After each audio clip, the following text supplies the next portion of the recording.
I think that is the key moment for us. Set the platform. I mean, that was a dream start. 2 overs, 2 maidens with 2 wickets. বাঘ থেকে বিলাই বানিয়ে ফেললাম। Match জিতে বাংলাদেশকে অপমান করে একই বলল চরিত আশালঙ্কা। দর্শক বিস্তারিত জানতে ভিডিওটি না টেনে একেবারে সম্পূর্ণ দেখতে থাকুন। এশিয়া কাপে দ্বিতীয় জয় নিশ্চিত করতে মুখোমুখি হয়েছিল বাংলাদেশ ও শ্রীলঙ্কা। ম্যাচের শুরুতেই টপ অর্ডারের ব্যর্থতায় চাপে পড়ে টাইগাররা। তবে জাকের আলী ও শামীম পাটোয়ারির দায়িত্বশীল ব্যাটিংয়ে 139 রানের লড়াকু পুঁজি দাঁড়া করতে পায় বাংলাদেশ। কিন্তু সেই রান শ্রীলঙ্কার কাছে একেবারেই অল্প মনে হলো। ব্যাট হাতে শুরু থেকেই তাণ্ডব চালালেন লঙ্কান ব্যাটাররা। মাত্র 2 উইকেট হারিয়ে সহজেই জয় তুলে নিল শ্রীলঙ্কানরা। আজ জয় ছিনিয়ে নেওয়ার পর ক্যাপ্টেন চরিত আশালঙ্কা দিলেন চরম খোঁচা। বাংলাদেশকে আর বাঘ বলা যাবে না।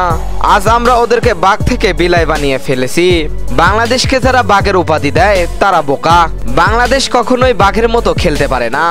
এবং ম্যাচ শেষে বাংলাদেশকে চরম অপমান করতে থাকে শ্রীলঙ্কান ক্যাপ্টেন চরিত আশালঙ্কা। আশালঙ্কার মন্তব্য মুহূর্তেই নড়েচড়ে বসেছে পুরো ক্রিকেট বিশ্ব।